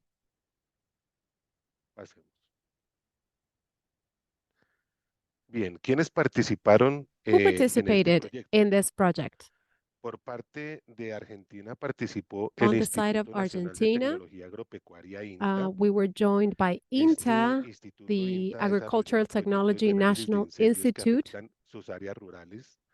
which Cuentan con amplia analyze experiencia en el information about procesamiento digital de imágenes. fires in rural Argentina areas. además es un referente latinoamericano en Argentina el desarrollo is espacial also y a genera reference conocimientos y figure in terms tecnologías que of pone al servicio de spatial distintos development. sectores de la sociedad. And they also Por su generate parte, nuestro knowledge on instituto, technologies el for Instituto various Geográfico Agustín Codazzi, es societal quizás sectors. el principal And productor de perhaps información our geográfica que tiene institute nuestro is país. maybe the primary Es el producer of rector en temas geographic information in catastrales, the country. geográficos, geodésicos, They manage agrológicos y information cadastrales. about registry, Mantiene el portal territory, geográfico etc. nacional They also hace manage the gestión del National conocimiento Geographic geográfico Portal. nacional, hace Our investigación, institute hace is also in transferencia de charge of overseeing conocimientos, National asesoría y Geographic consultoría, knowledge y research, además es knowledge miembro del transfer, Comité de and Conocimiento it's del also a Riesgo. member of the Vale la Risk pena resaltar que Committee. este proyecto I would like to highlight that se this desarrolló en el marco project de la was cooperación developed in the sur-sur, que context contó of con a el apoyo de la South-South Agencia Presidencial de cooperation Cooperación Internacional and was APC de also Colombia endorsed y el by Fondo Argentino de APC Cooperación in Internacional Colombia and the Argentine FOAEN. Fund Pasemos, por for favor. Technology. Ok. Bien, ¿cuáles son los productos So, que, what are que the buscaba el products proyecto? that the Tenía dos project productos sought? principalmente. Had two main Uno products. era la generación de un documento que se One was to constituyera en create a herramienta metodológica document para la which was prevención y going to gestión be de a riesgos por methodological incendio tool basado en to prevent and teledetección. manage fire Para el risks desarrollo de based este on remote proyecto, sensing. For the development of this se project, debían hacer una serie de actividades que estaban planteadas desde el inicio there del were a proyecto. number of Estas activities that we actividades carried out eran from the beginning of the compartir project, experiencias which exitosas de included cada uno de los sharing países, generar success en sí el stories from each one documento of the técnico de countries, herramientas to metodológicas, create technical poner en práctica documents un of caso de estudio methodological en tools, and to Argentina put y into poner en practice práctica un case caso de studies in estudio en Argentina Colombia. and also in El Colombia. gran producto 2 tenía que ver con el desarrollo de And una the second aplicación big web product para had to do with the prevención y development of a gestión de web las quemadas en Colombia application y for en the prevention and Argentina. management Y en of principio, lo que se burn buscaba era el risks in desarrollo de Colombia and una Argentina, aplicación and we web, el sought seguimiento to develop técnico y a web validación en la application construcción del to mapa de do identificación de technical áreas follow-up críticas y and to severidad de validate Colombia. the map El mismo of producto construction to para usarlo en la identify República de Argentina burnt y areas desplegar and the la severity of aplicación them web in y mostrar los Colombia. The resultados same en la red product was developed latinoamericana de in incendios Argentina, forestales. and we are Pasemos, por going favor. to show the results in the Latin American Bien, en el network of inicio del forest proyecto se fires. realizó una exhaustiva revisión The beginning of bibliográfica the project, y en Colombia se we realizó la aplicación del cálculo del carried índice out GeoCBI para la a evaluación de la severidad de un incendio ocurrido en un GeoSVI index municipio llamado evaluation Villa de to Leyva measure en el the departamento de severity Boyacá, que of queda the ubicado en el fires centro de in nuestro the país, Colombia. Levia Esa department of experiencia Bocaya del in the cálculo del center of GeoCBI, Colombia. pasemos por favor a la This siguiente diapositiva, experience of GeoSBI, let's fue go on to the next compartida, slide, pasemos por was favor a la siguiente shared. diapositiva. Let's go on to the next slide. Esa experiencia fue compartida en septiembre del año This was shared in 2019 September por parte del equipo de Colombia a 2019 un grupo de organizaciones by convocadas the por el Intel Colombia's Argentina, team and una a comisión que group of tuvo Colombia y organizers that were Argentina. convened by Intel Entre los Argentina. representantes que So participaron en there were dicha representatives reunión estaban personas that took profesionales part de la in this Comisión meeting, Nacional de including Actividades Espaciales professionals CONAE from de the National Argentina, Commission of del Spatial Activities Instituto in Nacional de Argentina, Pesquisas from the Espaciales National INPE de Brasil, Institute del of gobierno de la provincia de uh, Córdoba, del Instituto Gulis en Fishery Spacing Córdoba y in del Brazil, Instituto de from the Córdoba. En este government of espacio Córdoba in además se Argentina, compartieron and the Gulis experiencias de los Institute in expertos de Córdoba, la política Argentina. argentina. So we Pasemos. shared experiences from experts in En Argentina. la misma comisión se aprovechó para In the same para commission, usar la primera versión de una we aplicación made the móvil most of the que opportunity to develop the contenía el first version of a formulario mobile application GeoCBI para el which cálculo de la contained severidad de the los incendios forestales. El trabajo de campo GEOSBI de la calculation comisión se for llevó a cabo en la localidad de forest Villalberquina, en la fires. provincia de Córdoba, en So un this was incendio carried out in ocurrido Córdoba, recientemente, and there was a fuimos nosotros a la fire comisión. which Pasemos. we identified in the Bien. commission. Esta imagen que aparece acá es del trabajo de campo realizado So en la this localidad de is field Villalberquina. work Lo que aparece that en you la can see parte in the image. izquierda It was es carried out in an una area imagen called Villa La del Verdina in formulario Argentina, and on the desarrollado left en la side we aplicación have móvil. a Nosotros en form. Colombia You can see we inicialmente carried this hicimos la out tarea con un and formulario en implemented it papel, on a pero para web la Comisión de Argentina ya application in desarrollamos la primera Colombia. versión que pudimos utilizar y So probar we carried out en the campo. first version in Argentina, and then we Pasemos, por favor. tested it in the field. Let's move on. Bien, y cuando estábamos en la mitad del trabajo, So habíamos terminado nuestro documento halfway through, metodológico, we estábamos had por terminarlo y finished our estábamos por validarlo para methodological pasar al document, and we were desarrollo web, about to finish it pero and to vino la go on pandemia. to develop the web, and Nosotros then the desde pandemic marzo de hit. 2020 So estamos en from cuarentena y a March pesar de que la 2020, cuarentena duró we were in cerca de lockdown, 6 meses en and Colombia, It lasted for about 6 months in Colombia, but we were actually kind of isolated for almost 2 years, like a year and 10 months. However, during this period of time, in 2020, 2021, and a good part of 2022, we were able to use all of these virtual mechanisms to be able to keep working together with our colleagues in Argentina, especially those from INTA, and we held 2 or 3 meetings every month with the objective of continuing these products that we had been developing from the very beginning. Bien. La segunda parte, entonces, So the second part, the second big product, has to do with developing a web application. However, we had the opportunity to extend the reach of this project and not only develop a geographical survey on the web, but also to carry out 3 other developments. And so this would help us to identify fires, burned areas, and all of this type of information that was also captured by the mobile application, which was not contemplated from the beginning of the project, but we were able to carry it out. We were also able to develop an application that allows users to access different layers of information, to have access to this geographical information. So here we have an image of this geographical analysis. This was developed and included a component for Colombia, another component for Argentina. This product that you can see on the screen is a product that we had contemplated from the very beginning. However, we couldn't develop it immediately. It's a protocol to identify burned areas, and we developed it using Google Earth engine. And what it does is it selects the best images from periods of fires, and then it calculates the severity of these fires automatically. So this analysis, this geographical analysis, is already available. The mobile app not only contains this form, but it also has an element of the application that contains a set of variables that allow vulnerability or fire risk to be evaluated in urban areas found in forest areas. The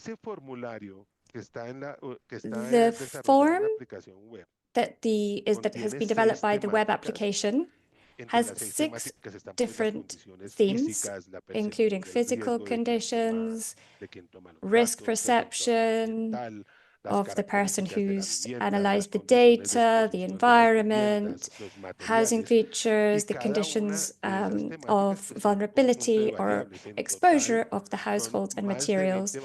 And as a whole, this captures more than 20 variables through the web mobile application to assess home structural vulnerability. This is a joint work of experts in Colombia and Argentina using the HP method.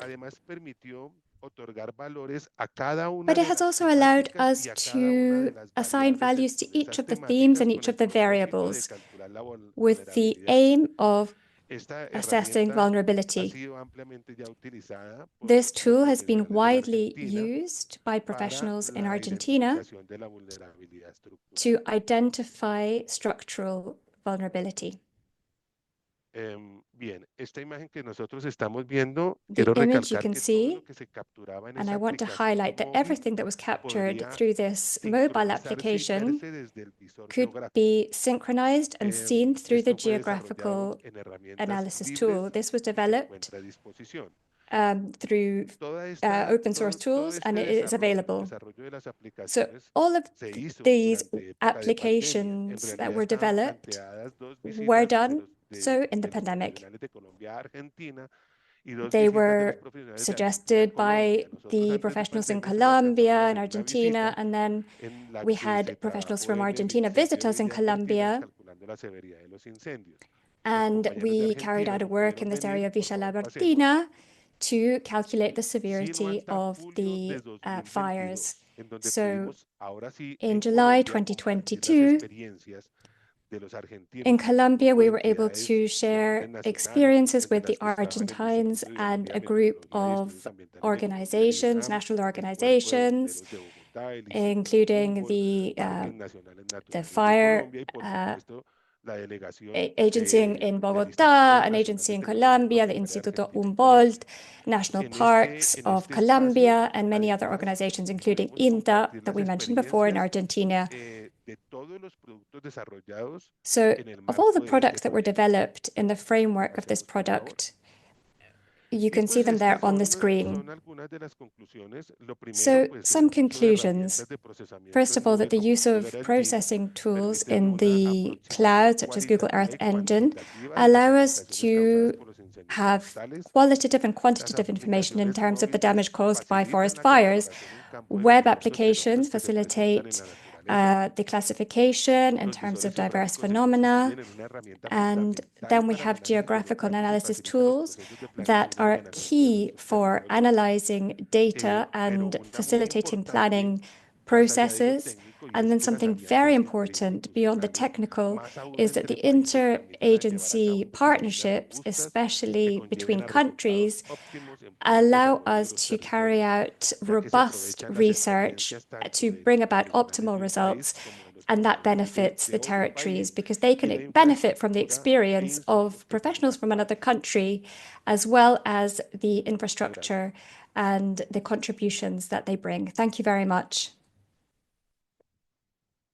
Thank you so much, Freddie, for sharing this very good example of how the South-South institutional partnership and also technological cooperation, including, jointly developed research, advanced research, and also develop and co-design mobile app, which enhance the fire disaster prevention and management. I think this enhanced both country and both institutions' capacities.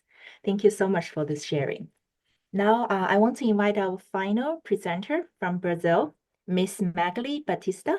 She is the Director of Environmental Health Civilians Division of the Municipality of Sao Paulo. She will present the city's environmental health surveillance program in response to natural disasters and emergencies. She will present in Portuguese. Ms. Batista, you may proceed. Thank you.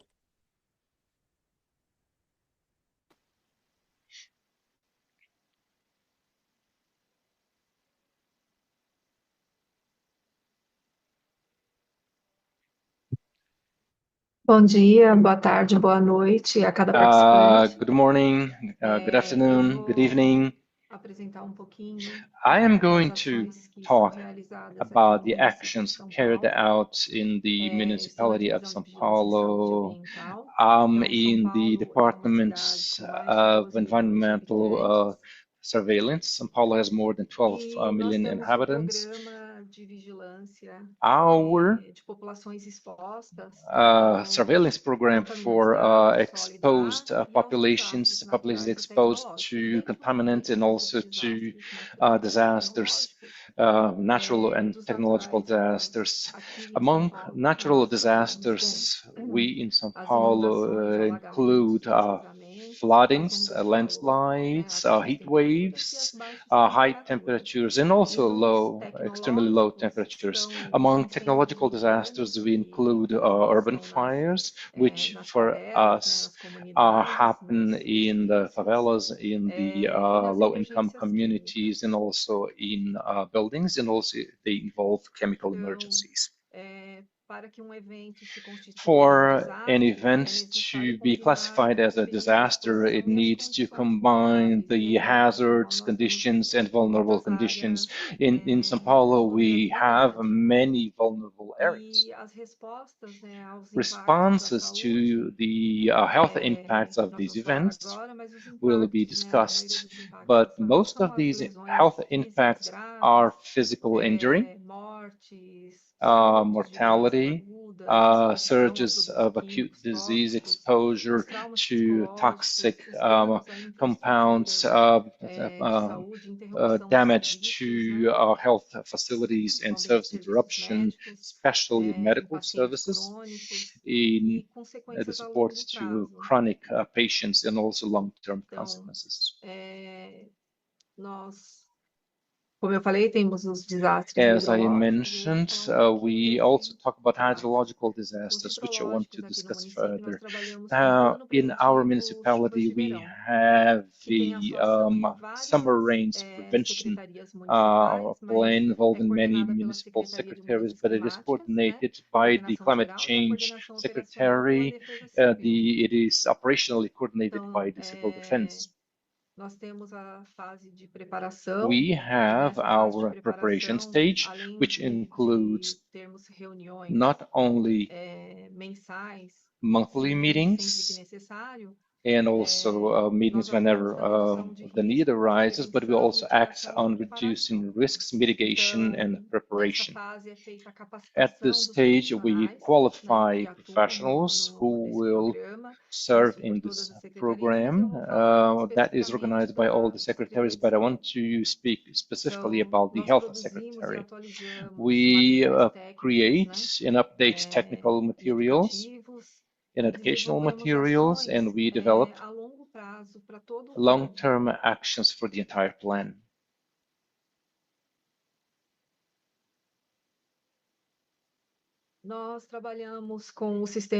We work with the emergency centers plan. This center has 32 monitoring stations in the city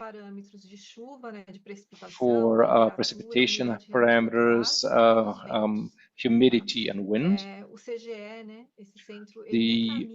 This center forwards information to the civil defense, and the civil defense then decrees or not the conditions.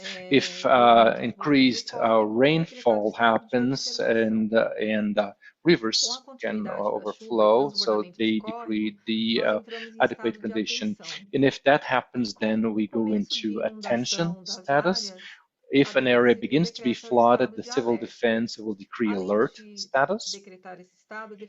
And the civil defense also relays alerts to all the citizens using SMS messages. In this alert condition, health actions are started, which are communicated to our area in health surveillance. They are communicated to our health surveillance areas, and then they contact the health services. Health services then start the execution phase by conducting checks. They go locally and check if floods are really occurring, if people lost their homes or shelter, if mortality happens, if shelter is needed, and also if diseases were communicated. These teams also conduct the proper orientation, and if necessary, they distribute chloride agents to purify the water. They check the area to see if services were discontinued. They also inspect the health services. For example, if drinking water service was interrupted, we take samples and relay them to for control at a lab. The results of these plan aren't solely monitored monthly. At the end of the action, we will provide a report for the entire group. emergencies, urban fires, are communicated by the integrated civil defense system and through the state disaster program. In case of such an alert, we mobilize to the area, and this happens for all the environment surveillance areas. So we mobilize with our technicians or agents. They go to the affected area or the communicated area. In case of a fire, we mobilize together with the civil defense, and we check for people who lost their homes, mortalities, missing persons, any other health issues arising, and if equipment was affected as well. In case of chemical emergencies, we use the civil defense system. We also use the open source intelligence system provided by PAHO, and it actively searches these events. In case of chemical emergencies, we contact the São Paulo's environmental agency. Events involving chemicals, they can happen in the entire production change in the extraction, transport, storage, transfer, and final disposal. Since we are close to many highways in our city, they can happen during transportation. And communications we receive involving compounds usually involve small and mid-sized companies.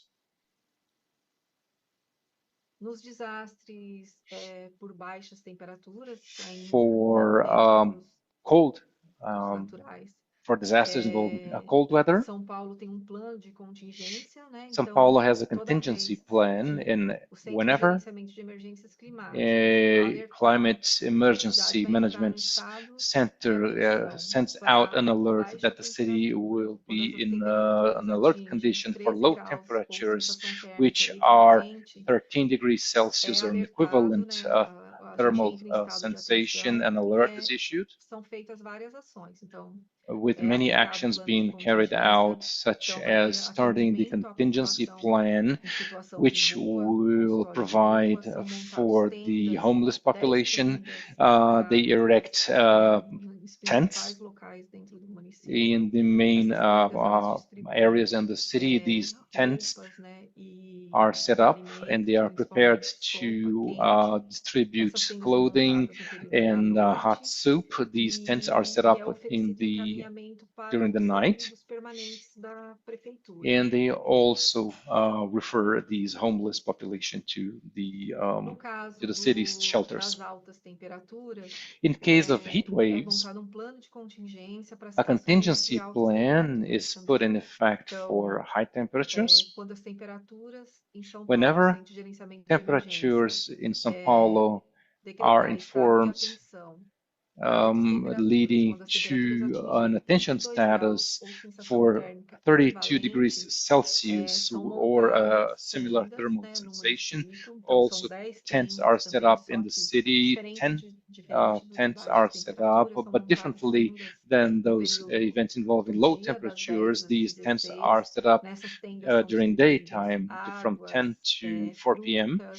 And they distribute water and fruit. They also offer a rest area and an area where medical support is provided.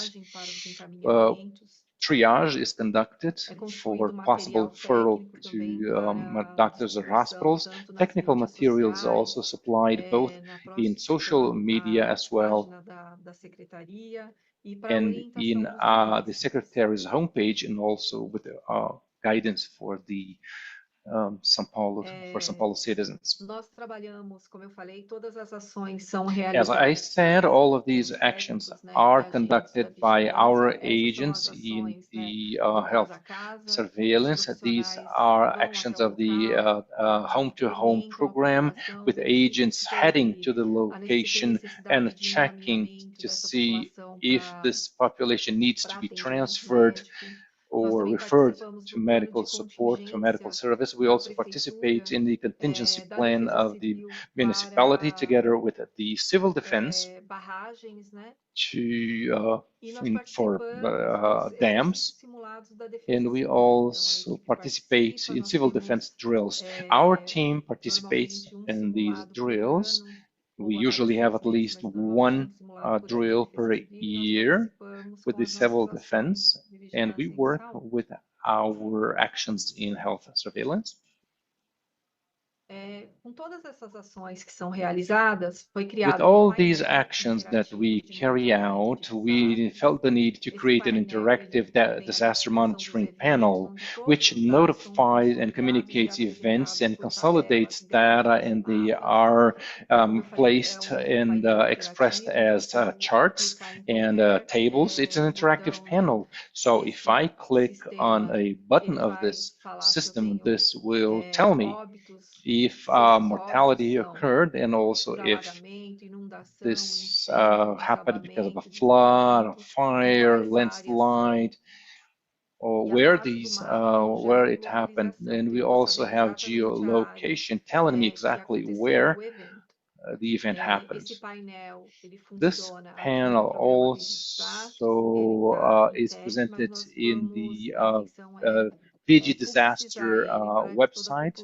It's being tested right now, but we want to plan for this information to be disseminated among the population. Essa é a nossa sala de situação do vídeo desastre. Então, nós temos This is our video disaster situation room. You see me, 3 other colleagues. We all work in with this video disasters program. Oh, that's my message. Thank you very much for your attention.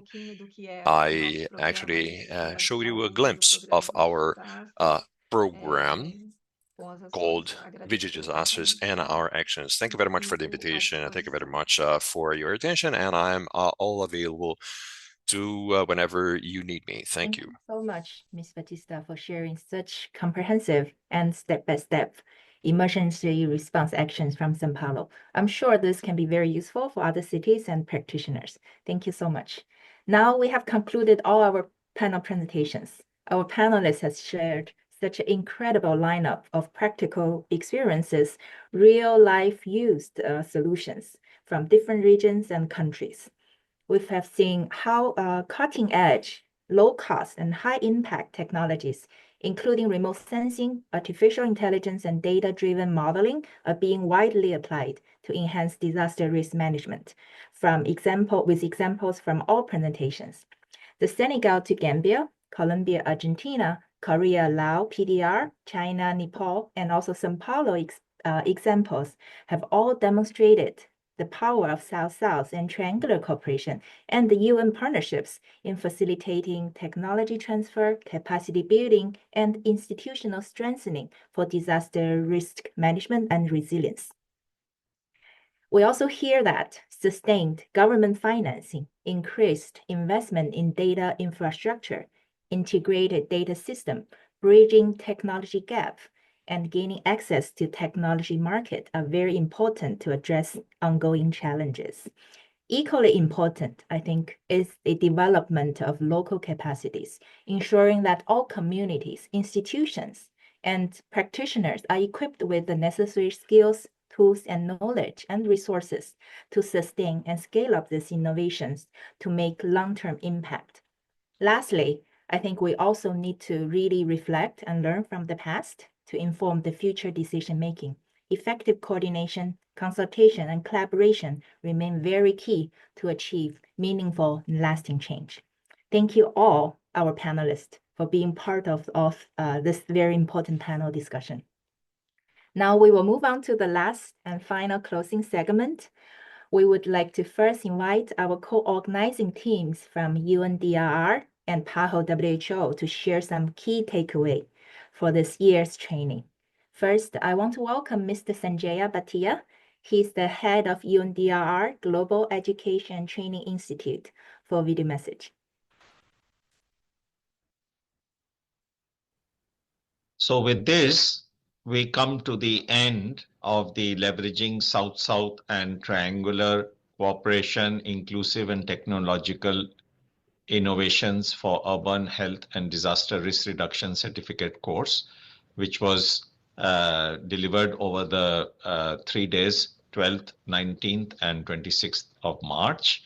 And with the collaboration and the continuing collaboration of the Pan American Health Organization, the United Nations Office for South-South Cooperation, and the United Nations Office for Disaster Risk Reduction, UNDRR. So I'd like to thank, firstly, both PAHO and UNOSSC, and of course, all the colleagues from UNDRR who have helped to make this event possible. I'd also like to thank all of you, the participants who have been attending the sessions regularly, and congratulate those who have completed all 3 sessions and the survey, and will be awarded the certificate soon. Now that you have completed the course, you will be always our alumni, and you will be placed on our mailing list and receive regular updates about new courses, about new knowledge products, about new approaches and methodologies and tools. So we look forward to this continuing engagement after today. Another point I wanted to say before we close is that in case any city or subnational government or even national government is interested in following up with an in-person training program, we are open to that idea, and you are free to reach out to us, and we can then explore what are the options and the possibilities to do something more in depth. Our normal in-person training programs are 3 to 4 days, and we request the government to act as a host to provide a venue, and we provide the trainers and the material. So again, I'd like to thank you for your active participation and also congratulate those who have going to be receiving the certificates. And with this, I thank all the partners and close this session. Thank you. Thank you so much, Sanjaya, and also Mai, Linda, Edna, and UNDRR team for the excellent organization. Next, I want to welcome Dr. Alex Camacho. He's the Chief of Disaster Risk Reduction Unit of Health Emergency Department of PAHO WHO. Alex, you have the floor.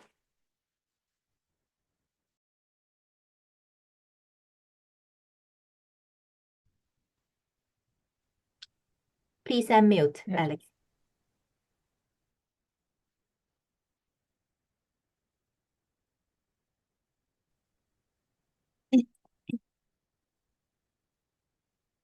Okay, can you hear me now?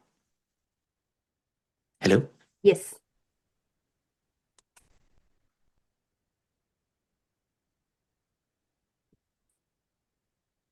Yes, we can hear you, Alex. Can you hear me? Yes, we can. Okay. Thank you, Sanjaya. Thank you for all your kind words.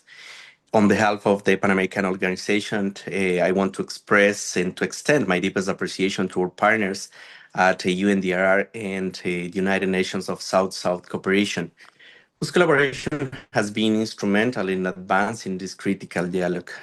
I also want to acknowledge the dedication of all our teams and colleagues who made this program possible. Your expertise, commitment, and vision are truly shaping the future of disaster risk management and urban resilience. Through our discussions, we have reaffirmed that inclusion, technology, and cooperation are not just principles, but essential pillars for building resilient cities and stronger communities. The path forward requires collective action, and I encourage all of you, to apply these lessons and share them widely and continue fostering across sectoral partnerships. PAHO remains commitment to working alongside with you. And also, Sanjay, we are pretty keen to move towards on-site training because when disaster strikes, preparedness and collaboration make the difference. Thank you for your engagement, your dedication, and your shared commitment to a healthier, safer, and more inclusive world. Thank you so much, and see you next year. Thank you so much, Alex. Thank you also to Marianne, Vivian, and all PAHO colleagues for the collaboration and partnership. So before we end today, I want to share 3 final reminders. 1, to get the certificate of completion, please complete the survey by April 28th, 2025. 2, the course certificates will be available for download between April 9 to May 30. April 9 to May 30, 2025. There will be 2 certificates. 1 certificate completion, which will be given to those who have completed all 3 online sessions and post-training survey. And then certificate of attendance, which will be awarded to those who attended at least 1 session. The 3rd reminder is all course materials and session recordings are available online at this website you will see on the screen. And today's recording will also be uploaded once we finish. Finally, I want to also acknowledge our UNOSSC team, Xiaojun, Rajni, Jialin, and Alex, for their efforts and contribution. And a big thank you and congratulations to all participants, all speakers, and co-organizers and interpreters. Your contribution, your dedication, and collaborative efforts are really shaping the way we build a safer, more resilient, and sustainable future for all.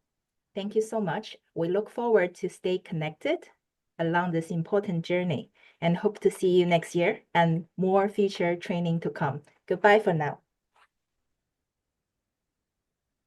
Bye. Bye-bye.